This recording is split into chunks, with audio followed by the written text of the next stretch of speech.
వర్గం మీ దగ్గరకు అప్రోచ్ అయ్యి ఇలా జరిగిందని చెప్తే వెంటనే మీరు దానిని సంబంధిత అధికారి ద్వారా వివరణ తీసుకోండి, లేదా అవతల గ్రూప్ వాళ్ళతో కూడా మాట్లాడి మీరు ప్రాథమికంగా వాస్తవాలు నిర్ధారించుకొని టెలికాస్ట్ చేయండి. అలా కాకుండా చేసినట్లయితే ఈరోజు ఈయన ఇచ్చాడు, రేపు అవతల వ్యక్తి వచ్చి ఇంకో కొన్ని ఆరోపణలు చేస్తాడు. అది మీడియాలో ద్వారా చూసేటువంటి వ్యక్తులకు ఒక గందరగోళానికి దారి తీస్తూ తప్పితే వాస్తవాలు ప్రజలకు చేరవు. ఇవాళ ఎక్స్ అనే వ్యక్తి వచ్చి మీకు ఇన్ఫర్మేషన్ ఇస్తే వై అనే వ్యక్తి మధ్యాహ్నం రేపు వచ్చి దానికి ఆపోజిట్గా ఇంకొక ఇన్ఫర్మేషన్ ఇస్తాడు. మరి మీరు రెండూ ప్రచారం చేస్తే దేని నిజమని నమ్మాలి జనాలు? కాబట్టి బేసిక్గా మీడియా బాధ్యత కూడా అది.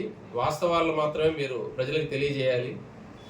అందువలన మరొకసారి పొరపాటు చేయొద్దని చెప్పి, ఈ విధంగా వన్ సైడెడ్ ఇన్ఫర్మేషన్ని సర్క్యులేట్ చేయొద్దని చెప్పి అందరికీ తెలియపరుస్తూ ఉన్నాం. వాస్తవాలు నిర్ధారణ చేయండి. మా సిబ్బంది పోలీస్ స్టేషన్లో స్పందించకపోతే కొవ్వూరు సర్కిల్లో నేనున్నాను, నా ఫోన్ నెంబర్ ప్రతి ఒక్కరి దగ్గర ఉంది. అదేవిధంగా నా పైన మా డిఎస్పీ గారు, మా జిల్లా అధికారులు అందరూ కూడా ఉన్నారు.